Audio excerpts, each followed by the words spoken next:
Ladies and gentlemen, hold on to your chairs. We're taking off for a nice cruise. Well, you were on a cruise ship, which is a big cruise ship, and this is a very small cruise ship.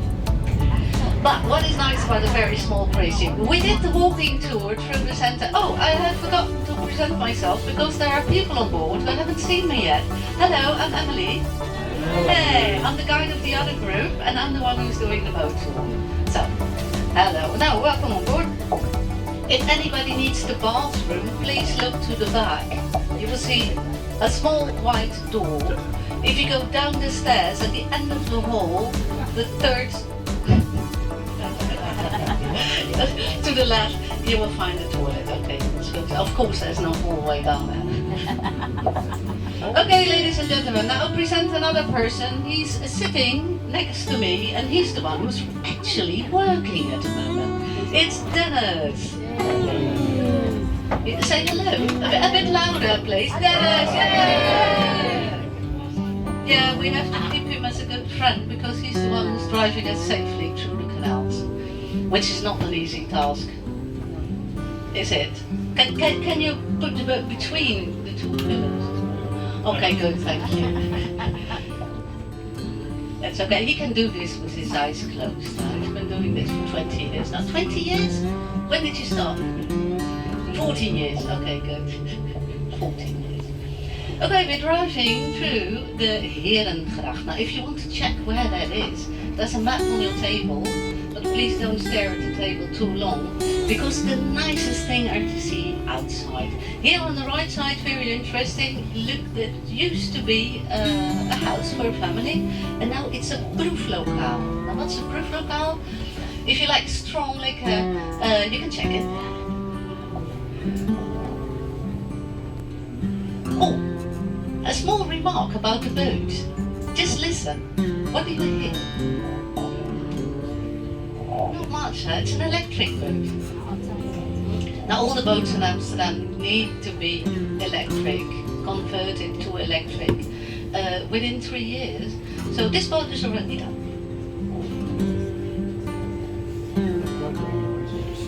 Outside, the water level you see outside of the boat is the water level under the houses. Now imagine a house made of brickstone standing in the water. It gets a bit humid, especially because the brick stones are like sugar cubes. They absorb water, and all kinds of living creatures start living in the brick wall. To prevent that, in the old days, like up to the 18th century, people painted their houses black, not with paint, but with tar. That's exactly what they did with the boats. So they used the tar for the houses as well. Now you can imagine the smell in the city centre with all that tarred ships and tarred houses.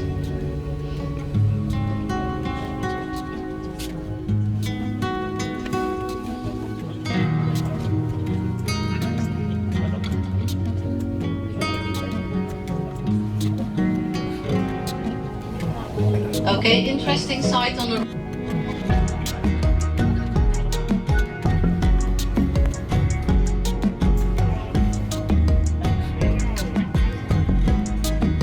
merchant trader, and he married an Italian woman, and she didn't want these boring houses along the canals that were common for Dutch people. So she wanted a house with more, more to see on the outside. And this is the Bertolotti house. Now in the Bertolotti house, it is a kind of museum. It's not really a museum. The architects who preserve the houses along the canal ring, they have their offices here. If you ring the bell, the doorbell, they will let you in and give you a free tour inside the house. In the back of these houses, there are huge gardens. This is where the rich people lived in the 17th century.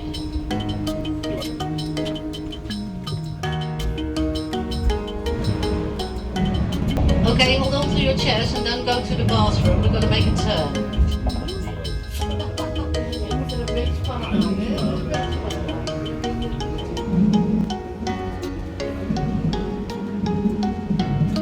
Okay, you got it, ladies and gentlemen. The boat we are in is exactly this size for a reason. The length of the boat, the height of the boat, and how wide the boat is. Fits exactly in the small canal. Closed on a Saturday night. Do you have any idea why that is? And what are these people? Now they're not young kids, of course, and they're not nice ladies. Most of these people end up in the water are men with their trousers half off. They go out of the pub, they take a pee, and then they forgot completely in the dark which side they can.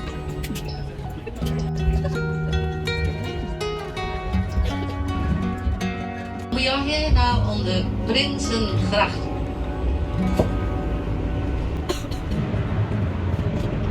Prinsengracht. One of the highlights of Amsterdam is the Anne Frank house. It's very hard to get into the Anne Frank house because you can imagine the Anne Frank house is very small. It's the back of the house where Anne Frank was hidden during the war.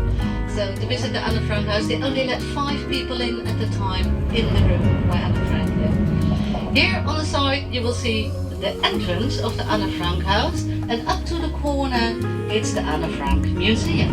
Now where is the entrance? The entrance is where the most of the people are standing in front of, so you can't see it. Just behind the yellow boat, behind this tree, is the entrance. That's the entrance of the house where the father of Anne Frank has his office and where he hid his family during the war. Now everything up to the corner is the Anne Frank Museum. Now we owe this museum to an art director called Steven Spielberg. As you might know, Steven Spielberg is Jewish himself. He went to Amsterdam on a holiday and by accident he had a lot of money because he made a famous movie, Schindler's List, and he donated $3 million for us to build this museum, which is really nice. Now next to the museum, a bit further on, you see a huge tower. That's the tower of the Westerkerk, the Western Church. In the Western Church there's a memorial for the painter Rembrandt. Now Anne Frank, when she was hidden during the war in the back of that house, not allowed to go out, she always heard the church bells. But she never saw this church because she was brought in at night and taken at night. She never saw the church. She writes about it in her diary.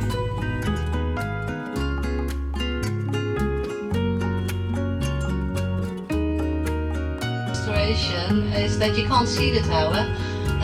The convenient is that I know now it is 24, 25, 26, 27 layers, 27 floors. Because that number is on there. Interesting.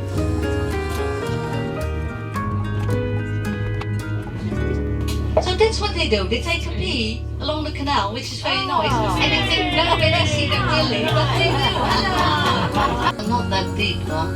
The canals are like 2 or 3 meters deep.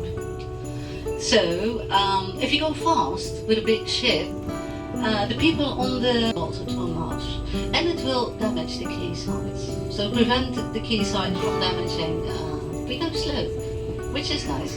So you have time to look around.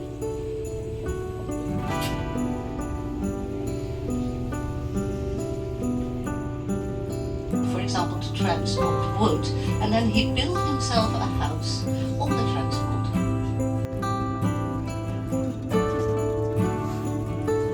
These were not to look out, it was to look in if the cargo was okay. There were just locks to check the cargo, because the cargo was inside. The people only lived in the back area. Nice example of the oldest houseboat there at the Houseboat Museum, and a new one. Now this is a modern houseboat. This is nowadays when you want luxury living, you buy yourself a houseboat like this. A guy who sells houseboats, and sometimes you see a houseboat that is not so expensive, like, oh, 20,000 euros, I can afford that. But then there's a point with it, you have to drag the houseboat out of the city, because there's no license to stay in the city. When you buy a houseboat, even if it's a small one like this, you don't pay for the boat, you pay for the place to dock it. And that's what makes it really expensive.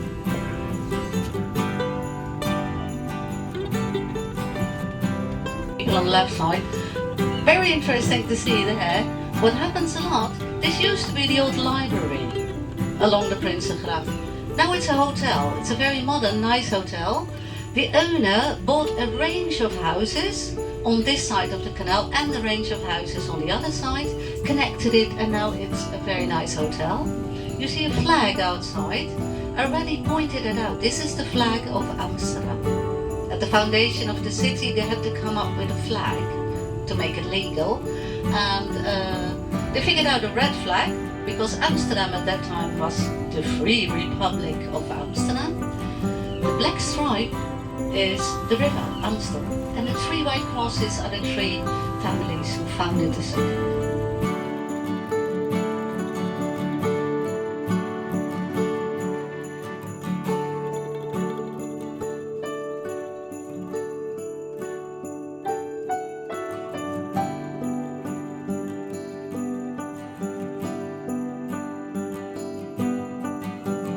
Explain you something. In the background you hear a radio all the time. Now there's one radio station, it's the canal radio station for the inner canals of the city of Amsterdam. The people who are driving the boats, they need to know who is coming where, because you can't not see it until the last moment, which is really dangerous. Imagine on a busy day, it's not a busy day today, it's rather calm on the water. Of older bridges with a round go through it, and the square bridges which can carry a tram. You can imagine with people coming from all over the world to the city of Amsterdam in the 17th century and up to the 19th century. They had all different kinds of beliefs, and one of these beliefs were the Mennonites, very popular in the 18th century. Later on they moved to Canada, and they had their hidden church behind the house here on the left side. Now the house is gone, so you can see the church. So it's the old Mennonite church.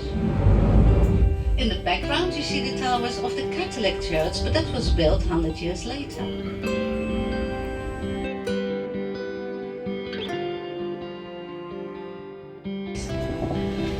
In that time the city was owned by the owners of the East Indian companies. They were immensely rich, but they needed a major who was in. Look through, you have a good idea what the city looked like 300 years ago.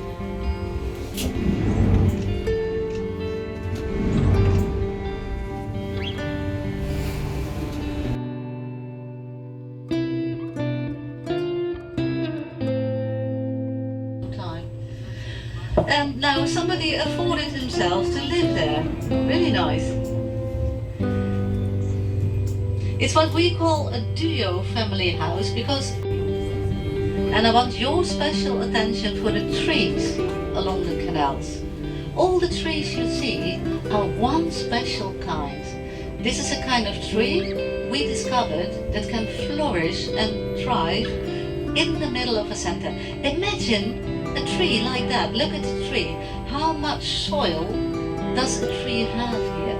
I mean, hardly 1.5 meters, and then it ends in the water already. So most of the trees would die in a way like this. This is an Irish elm tree, and the Irish elm trees are the only trees that can grow again. If the tree gets too big, we pull them out and put new ones in, and that happens a lot. Now there's something special about the trees.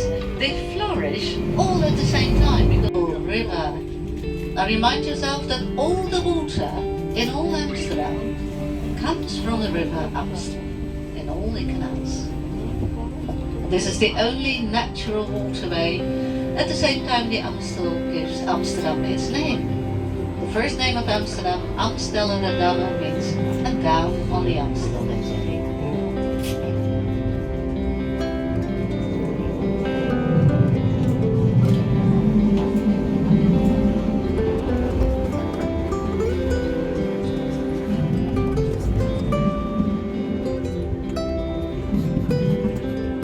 You should wave at them, huh? It's a sport in Amsterdam. There's one sport. The first sport is riding a bike. And of course in summer we open the roof. And when you come back you will notice that sometimes they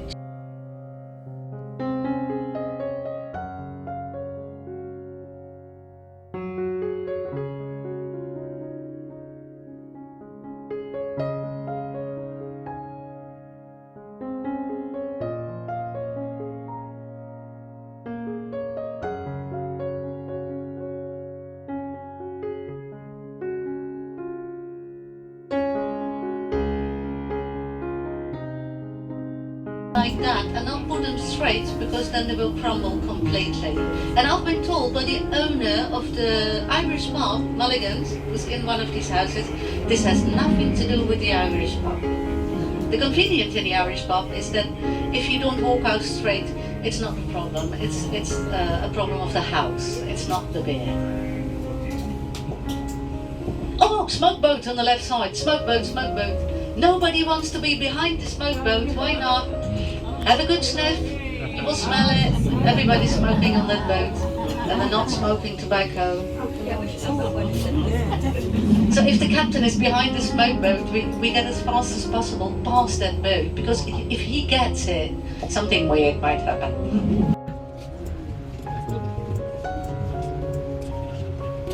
When we were on the bus this morning, we dropped you off on the other side of this island that is on the right side. It's called the Waterloo Plain, Waterloo Island. Were to keep the water out of the city in the 17th century. It's not used anymore. We have big locks outside of the city. Just the shipyard. But this area was one big shipyard. It was the biggest shipyard in Europe at the time of the East Indian companies. This is where this China, the same way they got their Dutch people here. They gave them beer, throw them in a boat, and that's how a lot of Chinese people ended up here in the 17th century. The big tower is called the Montelbaanstoren. The older part is of course the brickstone part. The white part with the clock has been put up later in the 19th century.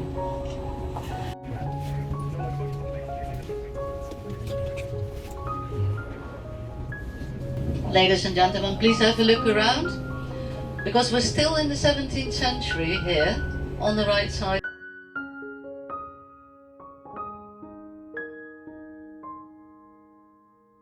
Is built on islands here, and to give you a good example of building in the water nowadays, on the right side you see the Booking.com island, the in Amsterdam. They had to report there. It was the harbour company. Nowadays it's a hotel. It's called the Amsterdam Hotel, and I've been there. The red light district was right behind this church. So if tonight you have some time left and you're not sleepy, please remember that behind this church is the red light district. There are a lot of nice pubs there, not only prostitutes, and there are also other people. And it's built exactly at the same time. Around 1885, the people of Amsterdam got a lot of money to make some new buildings.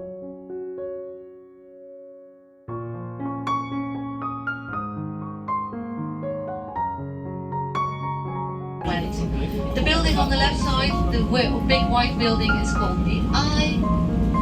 It is